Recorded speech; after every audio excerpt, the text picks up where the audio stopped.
Hola amigos, continuamos presentando a las mujeres que Mateo incluye en la genealogía de Jesús. El día de hoy vamos a hablar de Rahab la prostituta. Vamos a ubicarnos un poco en el tiempo. Eh, Ella aparece en el tiempo de la historia de la salvación cuando Josué está por tomar la tierra prometida. Ese es el momento histórico. Ya sabemos muy bien Abraham, Isaac, Jacob, cómo los hebreos se encuentran en Egipto viviendo muy bien hasta que llega un faraón que no conoció a José y somete a los hebreos a esclavitud. Ya recordemos también que Dios suscita a Moisés, ¿no? Yahvé suscita a Moisés para que libere a su pueblo, un pueblo que todavía no estaba constituido, sino hasta ya en el desierto, cuando hacen la alianza, la antigua alianza, pero ya es un pueblo que está en formación. Entonces Dios llama a Moisés y Moisés se encarga pues de liberar al pueblo, llevarlo por el desierto, hacer que el pueblo haga alianza con Yahvé y para que realmente sea su pueblo ya constituido, ¿no?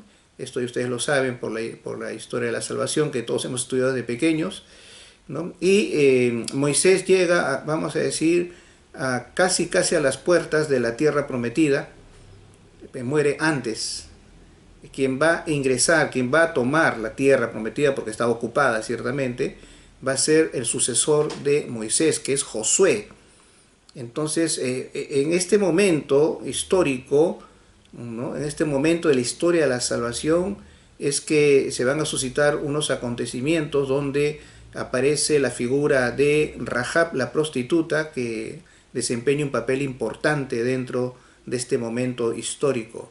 Pues bien, Josué está preparándose ya para atacar y tomar la tierra de Jericó.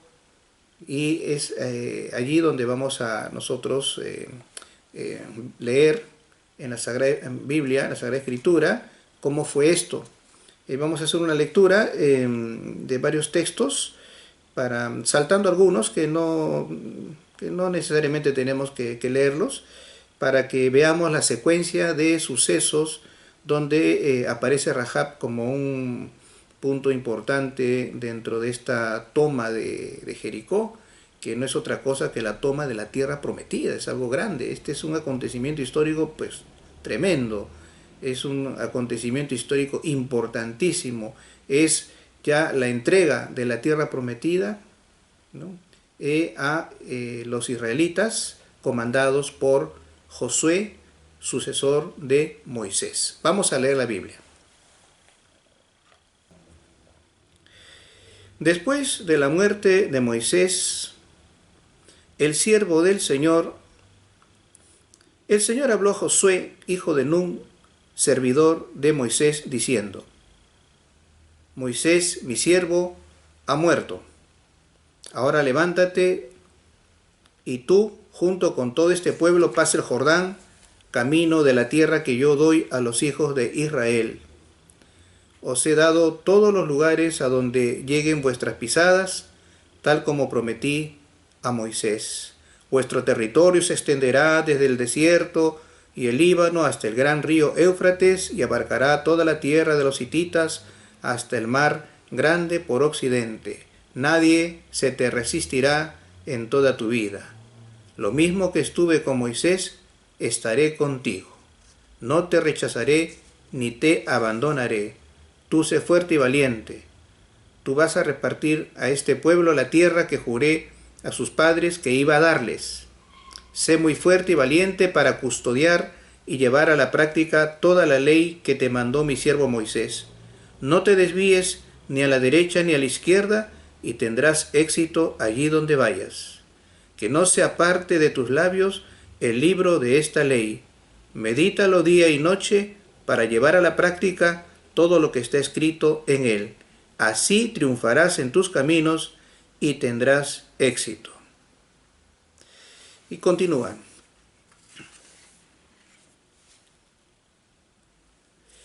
Vamos ahora, dentro del mismo capítulo primero, al versículo 10. Josué dio la siguiente orden a los capataces del pueblo: pasad por medio del campamento y transmitid al pueblo esta orden: abasteceos de provisiones, porque dentro de 3 días pasaréis el Jordán para tomar posesión de la tierra que el Señor vuestro Dios os va a entregar. Bueno, el pueblo manifiesta estar de acuerdo con Josué, como lo estuvo con Moisés. Esto es importante. Es importante porque el pueblo reconoce en la conducción de Josué la voluntad de Dios. Eligió a Moisés y luego de la muerte de Moisés, Yahvé elige a Josué para que continúe la misión de Moisés, que no es otra cosa que pues la voluntad de Dios para ese pueblo, con quien justamente el pueblo que ya había hecho alianza con Yahvé. O sea, era el pueblo de Yahvé, el pueblo de Dios. Y Dios es el que pone a la persona que va a dirigirlos, que va a conducirlos, ¿no? Primero fue Moisés y ahora es Josué, ¿no? Por eso el pueblo acepta esto de obedecer a lo que Josué está proponiendo, que va en la línea de la promesa de Yahvé. Acá viene vamos a decir, lo interesante del tema, porque nos habla ya de la toma de posesión de la tierra prometida y del envío de los exploradores, ¿no? Esto es el capítulo 2 de Josué. A ver, escuchemos. Josué, hijo de Nun, envió en secreto desde Sittim 2 exploradores diciendo: id e inspeccionad la tierra, especialmente Jericó. Ellos se fueron, llegaron a casa de una prostituta llamada Rahab y se alojaron allí. Pero enseguida llegó la noticia al rey de Jericó: mira, unos israelitas han llegado aquí esta noche para explorar toda esta tierra. El rey de Jericó mandó que dijeran a Rahab: saca a los hombres que se han llegado a ti, los que vinieron a tu casa, porque vienen a espiar toda esta tierra. Pero la mujer tomó a los 2 hombres, los escondió y dijo: es verdad, unos hombres vinieron aquí, pero yo no sabía de dónde eran. Al oscurecer, cuando iban a cerrar la puerta, esos hombres se marcharon. No sé a dónde han ido. Perseguidlos a prisa, que los alcanzaréis. Ella los había hecho subir a la azotea de su casa y los había escondido entre unos haces de lino que tenía almacenados en la azotea. Entonces los otros iniciaron su búsqueda camino del Jordán hacia los vados. En cuanto salieron los perseguidores, se cerró la puerta. Todavía no se habían acostado los exploradores cuando ella subió a la azotea en la que estaban y les dijo: sé que el Señor os ha otorgado esta tierra y estamos atemorizados. Todos los habitantes de esta tierra se han echado a temblar ante vosotros, porque hemos oído cómo el Señor os secó las aguas del Mar Rojo al salir de Egipto, y lo que hicisteis a los 2 reyes amorreos del otro lado del Jordán, a Sihón y a Og, a quienes exterminasteis. Cuando oímos esto, nuestro corazón desfalleció, y todos nos hemos quedado sin valor ante vosotros, porque el Señor vuestro Dios es Dios arriba en los cielos y abajo en la tierra. De modo que haced ahora el favor de jurarme por el Señor, que así como he tenido piedad de vosotros, también vosotros tendréis piedad de mi familia. Dadme como prenda alguna señal de que dejaréis con vida a mi padre, madre, hermanos, hermanas, y todo lo que poseen, y de que nos libraréis de la muerte. Los hombres le respondieron: vuestra vida por la nuestra, siempre que no nos delates. Cuando el Señor nos entregue esta tierra, te seremos fieles y tendremos piedad de ti. Entonces ella los descolgó con una soga a través de su ventana, porque la casa en donde vivía estaba en la misma pared de la muralla, y les dijo: escapad hacia el monte, no vaya a ser que vuestros perseguidores den con vosotros. Escondeos allí durante 3 días hasta que ellos regresen. Después, reemprended vuestro camino. Los hombres le respondieron: nosotros cumpliremos la promesa que nos has hecho jurar. Así que cuando entremos en esta tierra, ata este cordón de hilo púrpura a la ventana por la que nos has descolgado, y reúne en tu casa a tu padre, madre, hermanos y a toda tu familia. Si alguien sale fuera de las puertas de tu casa, él será responsable de su muerte y nosotros seremos inocentes. Pero si alguien pone la mano encima de cualquiera que esté contigo en casa, su sangre caerá sobre nuestras cabezas. En cambio, si nos delatas, seremos inocentes de que no se cumpla esta promesa que nos has hecho jurar. Ella respondió: sea conforme a vuestra palabra, y los despidió. Ellos se marcharon y la mujer ató el cordón de hilo púrpura a la ventana. Al irse se dirigieron al monte y se quedaron allí 3 días hasta que sus perseguidores regresaron. Estos habían rastreado todo el camino, pero no habían encontrado nada. Los 2 hombres se dieron la vuelta, bajaron del monte, vadearon el río, llegaron hasta Josué, hijo de Nun, y le contaron todo lo que les había ocurrido. Le dijeron: verdaderamente el Señor ha puesto en nuestras manos toda esta tierra. Todos sus habitantes se han echado a temblar ante nosotros. Palabra de Dios. Estamos viendo los preparativos para el asalto y toma de la tierra de Jericó, la tierra de Canaán, la ciudad de Jericó, es decir, la tierra prometida. Ya estamos viendo cómo aparece la prostituta Rahab.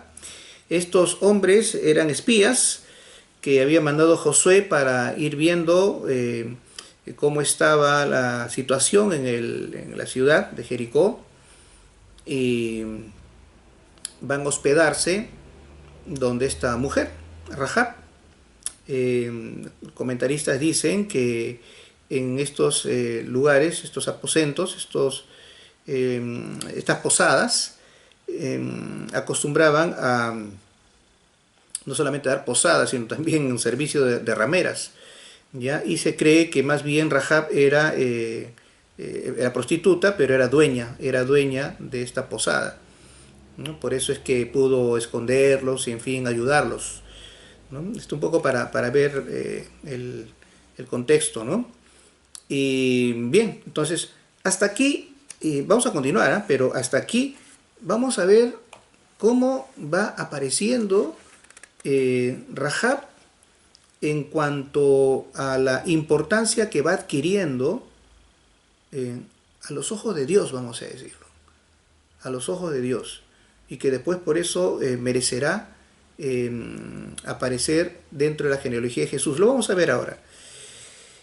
Es interesante y se resalta mucho en esta narración en las palabras de Rahab cuando habla a los exploradores. ¿Por qué?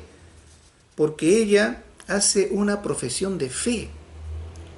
Hace una profesión de fe en el Señor, en Yahvé, en el Señor de los hebreos, de los judíos. Fíjense cómo dice aquí Rahab: sé que el Señor os ha otorgado esta tierra y estamos atemorizados. Todos los habitantes de esta tierra se han echado a temblar ante vosotros, porque hemos oído cómo el Señor nuevamente llama Señor al Dios de los hebreos. Porque hemos oído cómo el Señor os secó las aguas del Mar Rojo al salir de Egipto. Tenían noticia de todo esto.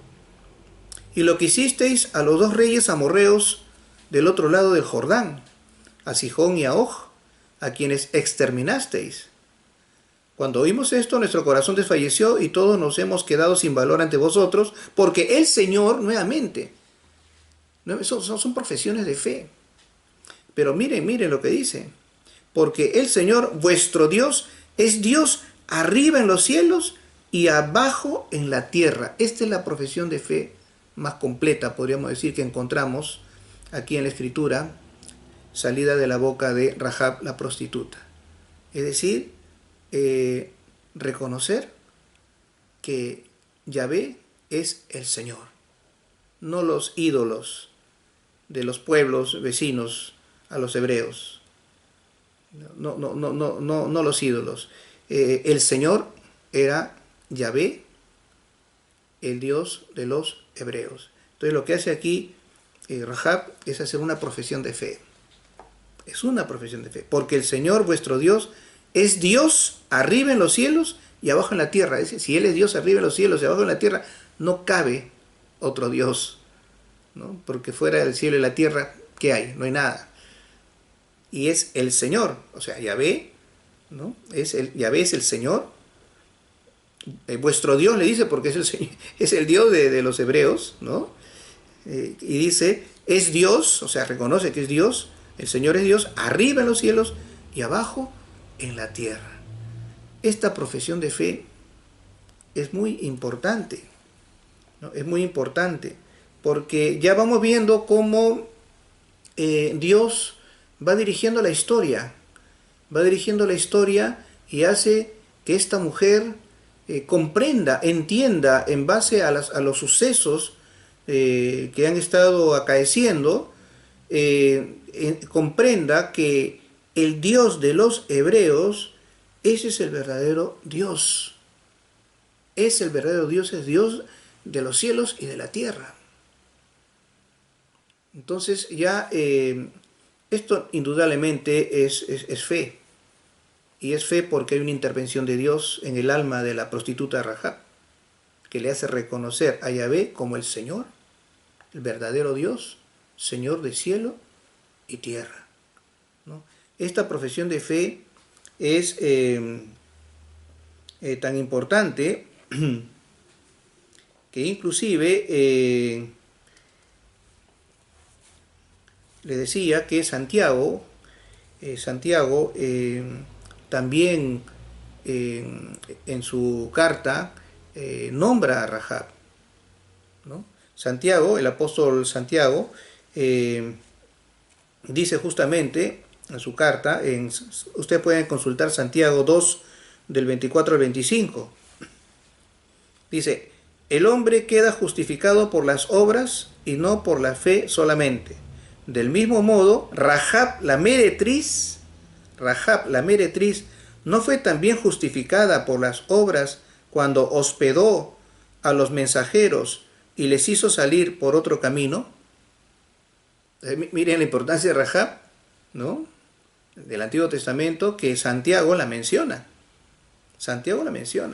Y también el autor de la carta a los hebreos menciona también a Rahab. Dice justamente en capítulo 11, versículo 30 y 31, por la fe cayeron los muros de Jericó después de haber sido rodeados 7 días, que lo vamos a ver más adelante, ¿ya? Pero añade en el versículo 31, por la fe Rahab, la meretriz, no pereció con los incrédulos por haber acogido benévolamente a los espías, ¿ya? Entonces fíjense cómo Santiago nos habla acerca de las obras y se refiere a la obra que realizó Rahab de ayudar a los exploradores hebreos. Entonces Santiago habla de las obras y el autor de la carta a los hebreos habla de la fe, ¿no? Fe y obras, porque acá dice Rahab, hebreos, ¿no? Rahab, la meretriz, no pereció con los incrédulos por haber acogido benévolamente a los espías. Pero anteriormente, ¿qué cosa ha dicho? Ha dicho justamente que por la fe, ¿no? Por la fe, Rahab, la meretriz, no pereció con los incrédulos. Es decir, la Sagrada Escritura, más adelante de la historia esta que estamos viendo, la Sagrada Escritura presenta a Rahab como un modelo de fe y un modelo de obras. Modelo de fe y modelo de obras, ¿no? Entonces, ¿qué está diciendo? Que es un ejemplo para el creyente. es un ejemplo para el creyente, ¿no?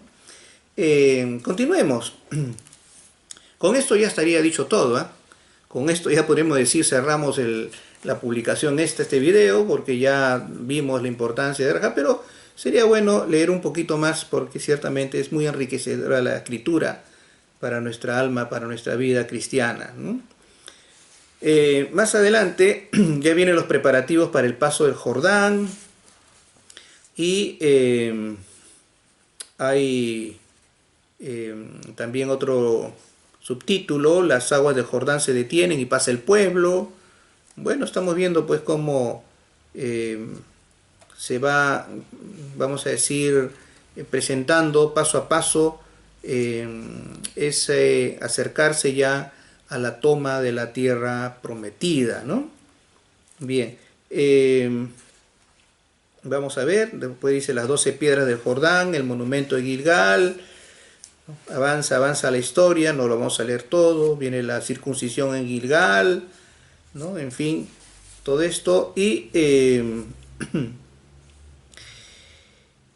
hay un pasaje muy bonito, muy interesante, que está justamente previamente ya a la toma de la tierra prometida. Está en el capítulo 5, versículo 13 y siguientes. Escuchen, por favor. Cuando Josué estaba en Jericó, alzó sus ojos y vio a un hombre que estaba de pie frente a él con una espada desenvainada en la mano. Josué se dirigió hacia él y le dijo: ¿eres de los nuestros o de nuestros enemigos? Él respondió: no, soy el jefe del ejército del Señor y acabo de llegar. Josué se postró rostro en tierra, lo adoró y le dijo: ¿qué dice mi señor a su siervo? El jefe del ejército del Señor le dijo: quítate las sandalias de los pies, pues el lugar en el que estás es santo. Y Josué así lo hizo. Miren cómo se repite la escena, una escena similar, que tuvo como protagonista pues a Moisés y a Yahvé. Ustedes recordarán la escena de la zarza ardiendo. Cuando Moisés vio una zarza ardiendo y no consumiéndose, y extrañado se acerca para ver tal prodigio, y es ahí donde escucha la voz de Yahvé, ¿no? Que le dice: quítate las sandalias, porque el lugar que pisas es santo. Lo mismo se repite aquí con Josué. Se le presenta el jefe del ejército del Señor, el Señor de los ejércitos, dice la Sagrada Escritura, ¿no? Refiriéndose a Yahvé. Y le dice también a Josué, así como Yahvé le dijo a Moisés, el jefe del ejército del Señor le dice a Josué: quítate las sandalias de los pies, pues el lugar en el que estás es santo. Con esto, ¿qué cosa se quiere decir? De que lo que va a hacer Josué es de Dios. Así como Dios llamó a Moisés para darle una misión, pues esa misión es parte de toda una historia. Es decir, cuando Dios llama a una misión, pero esa misión que cumple, vamos a decir, el elegido, no consigue necesariamente lo que Dios ha designado, ha determinado, sino el cumplimiento de una misión significa que ya se ha dado un paso más para la consecución de lo que Dios quiere para el hombre, porque lo que Dios quiere para el hombre es la redención. Entonces va eligiendo a determinadas personas, les va dando su respectiva misión, cumplen esa misión, y esa misión, el cumplimiento de esa misión significa un pasito más, ¿no?, hacia la consecución de que se realicen las promesas de Yahvé o las promesas de Dios. Y esa promesa de Dios es que iba a venir un Salvador para los hombres, por decirlo de manera resumida, ¿no? Esa es y por eso les decía, ¿no? Moisés fue llamado, elegido para cumplir una misión, y fue llamado, elegido por Dios. Recordemos el episodio de la zarza, ¿no? Y ahora, una vez que ya Moisés cumplió su misión y murió antes de entrar a la tierra prometida, ¿no? La misión de Moisés fue liberar al pueblo, llevarlo por el desierto y hacer que se produzca el pacto entre Yahvé y el pueblo. Es ahí donde se forma el pueblo realmente. En el pacto es que ya podemos hablar en estricto de pueblo de Israel. ¿Por qué? Porque es un pueblo que ya aceptó a Yahvé su Dios, ¿no? Bueno, la misión de Moisés terminó pues allí en las puertas, vamos a decir, de la tierra prometida. Ahora la misión de Josué es la de tomar la tierra prometida. Y entonces se suscita esta escena donde aparece el jefe del ejército del Señor, con todo lo que acabamos de decir ya, que le dice quítate la sandalia a los pies, pues el lugar en el que estás es santo. La Biblia lo dice, para que entendamos que la toma de Jericó no fue una ocurrencia de Josué, sino es que Dios estuvo también con Josué, así como lo estuvo con Moisés. ¿Ya?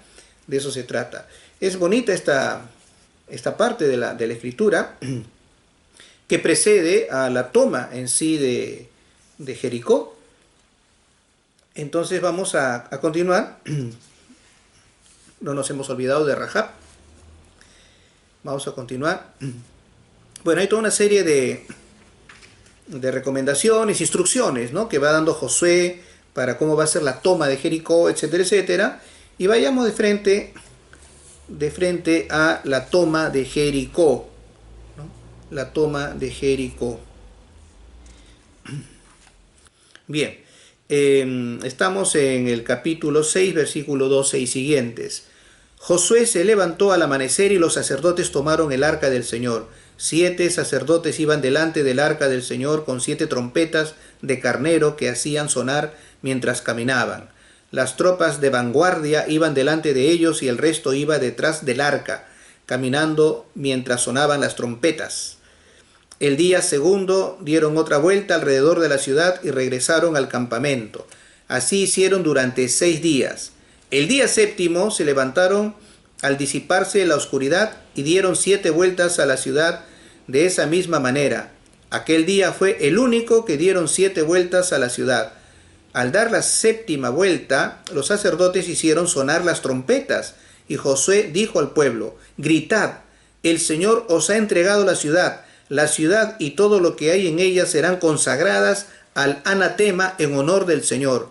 Solo sobrevivirán Rahab, la prostituta, y quienes se encuentren en su casa, porque ella escondió a los mensajeros que enviamos. Tened mucho cuidado con el anatema. No vaya a ser que dejéis algo de lo consagrado al anatema sin destruir y os lo quedéis, porque entonces haríais recaer el anatema sobre el campamento de Israel y le ocasionaríais una desgracia. Toda la plata, el oro y los objetos de bronce y de hierro están consagrados al Señor. Se depositarán en su tesoro. El pueblo gritó, o sea, el pueblo de Israel. El pueblo gritó y sonaron las trompetas. Cuando el pueblo oyó el sonido de la trompeta, dio un gran alarido y la muralla se desplomó sobre sí misma. Entonces el pueblo se lanzó al asalto de la ciudad, cada uno hacia lo que tenía delante, y la tomaron. Consagraron al anatema todo lo que había en ella. Pasaron a filo de espada a hombres y mujeres, jóvenes y ancianos, a bueyes, ovejas y burros. Josué dijo a los 2 hombres que habían explorado la tierra: id a casa de la prostituta y sacadla de allí junto con sus pertenencias, tal como se lo habíais jurado. Los jóvenes exploradores fueron y sacaron a Rahab, a su padre, a su madre, a sus hermanos y todo lo que tenía. Sacaron a toda su familia y los instalaron fuera del campamento de Israel. Prendieron fuego a la ciudad y a cuanto había en ella, pero la plata, el oro y los objetos de bronce y de hierro los depositaron en el tesoro de la casa del Señor. Josué dejó con vida a Rahab, la prostituta, a su parentela y a todo lo que tenía. Ella se quedó con Israel hasta el día de hoy por haber escondido a los mensajeros que Josué había enviado a explorar Jericó. En aquella ocasión, Josué pronunció el siguiente juramento: maldito sea delante del Señor quien levante y reconstruye esta ciudad de Jericó, que ponga sus cimientos sobre su hijo mayor y coloque sus puertas sobre su hijo menor. El Señor estaba con Josué y su fama se extendió por toda la tierra. Palabra de Dios. Pues bien, hemos concluido con la historia de Rahab, ¿no? Dentro de la historia de la toma, asalto y toma de la tierra prometida. Entonces, ahora sí ya podemos, de alguna manera, concluir ya,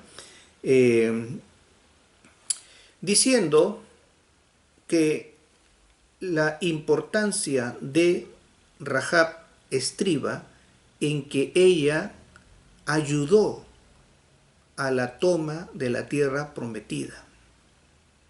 Importancia, digo, dentro de la historia de la salvación para que ésta vaya desarrollándose y cumpliéndose. Además de eso, ya lo hemos mencionado, el mérito de Rahab es el de haber hecho profesión de fe en el Dios de los hebreos, que es Dios en el cielo o en los cielos y es Dios en la tierra, ¿no? Entonces, y ya lo hemos visto, lo que dice Santiago habla de las obras de Rahab, la obra en realidad de Rahab, que fue la de ayudar a los espías de Israel, ¿no? Para que pudieran salvar la vida y cumplir con su misión de informar a Josué para luego poder hacer la toma de la tierra prometida. Entonces Santiago resalta el obrar de Rahab, y la carta a los hebreos resalta la fe de Rahab, ¿no? Es decir, Rahab actuó por fe. Uno diría, no, es que actuó por miedo, porque justamente está diciéndole a estos espías, como todos están con miedo, están presos del miedo, porque conocen cómo han ido avanzando los hebreos y han ido imponiéndose e incluso destruyendo, ¿no? Venciendo a reyes paganos, y que por miedo, vamos a decir, ayudó, pero no.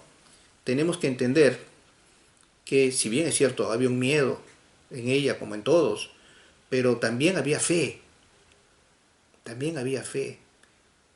por lo que ya hemos visto, esa profesión de fe, ese mencionar 3 veces al Señor de los hebreos, reconocer que es Señor de los cielos y de la tierra.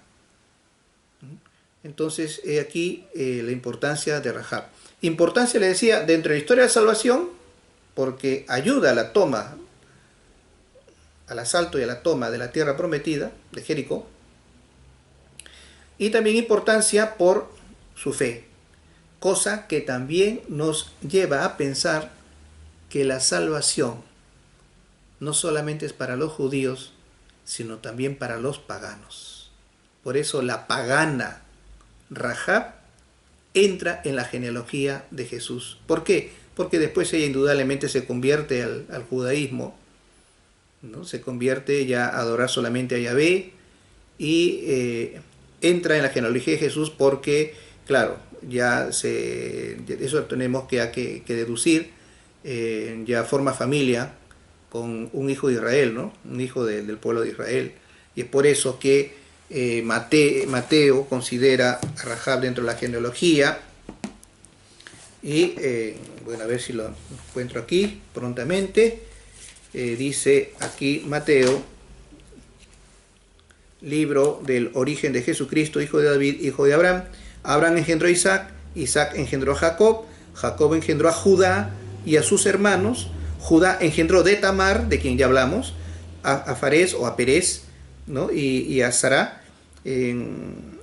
Farés o Perez engendró a Esrón, Esrón engendró a Aram, Aram engendró a Aminadab, Aminadab engendró a Naasón, ojo aquí, Naasón engendró a Salmón, Salmón engendró de Rahab a Boz. Salmón engendró de Rahab a Booz. Salmón, judío, ¿no? Conocería ya pues a Rahab, se enamoraría de ella, se enamorarían los dos y se casaron y tuvieron sus hijos y entra esta pagana dentro de la genealogía de Jesús, ¿no? Indudablemente a través del esposo, ¿no? Porque esta es una genealogía que le decía en base a varones, es una varonía, ¿no?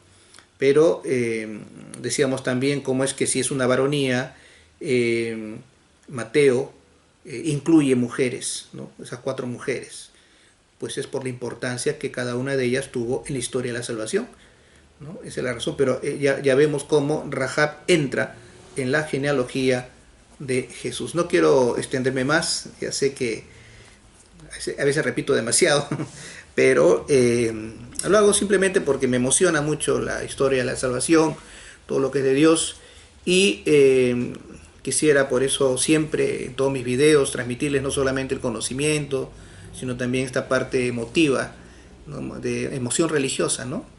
Emoción religiosa por la manera como Dios va actuando a través de la historia y cómo Dios va demostrando su gran amor a lo largo de la historia.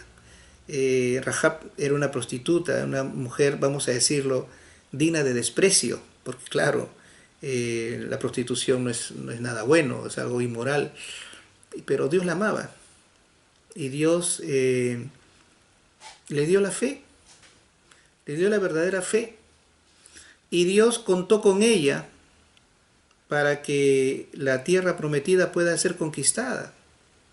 Mejor dicho, Rahab estuvo en el corazón de Dios. Rahab estuvo en el corazón de Dios. Que fue una prostituta. Dios nos ama a todos. Dejó de ser prostituta inclusive, ¿no? Hay que decirlo, ¿no? Dejó de serlo porque, claro, ya conociendo al verdadero Dios no podía, ya no cabía ya en su vida el dedicarse a ese tipo de actividad, vamos a decir, ¿no? Pero esto es importante, hay que tener en cuenta eso. Que era pagana, sí era pagana, pero Dios la amaba. Que era prostituta, sí pues, pero Dios la amó. Y la puso dentro de su plan de salvación. Dios la amó y le dio la fe. Le dio la fe. Entonces, esto es lo que hay que observar y no escandalizarnos, ¿no? No escandalizarnos. De que, ¿cómo? Dentro de la genealogía de Jesús hay una prostituta, ¿no? Es decir, un antepasado de Jesús se casó con una prostituta.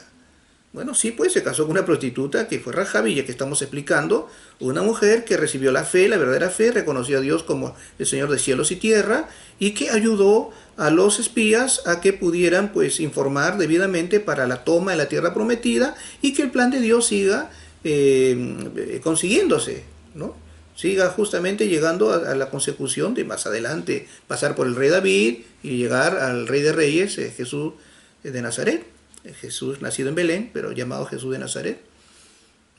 Entonces, esta es la importancia de Rahab, la prostituta, segunda mujer que Mateo incluye en la genealogía de Jesús. Espero que les haya gustado esta presentación de Rahab. Dios les bendiga.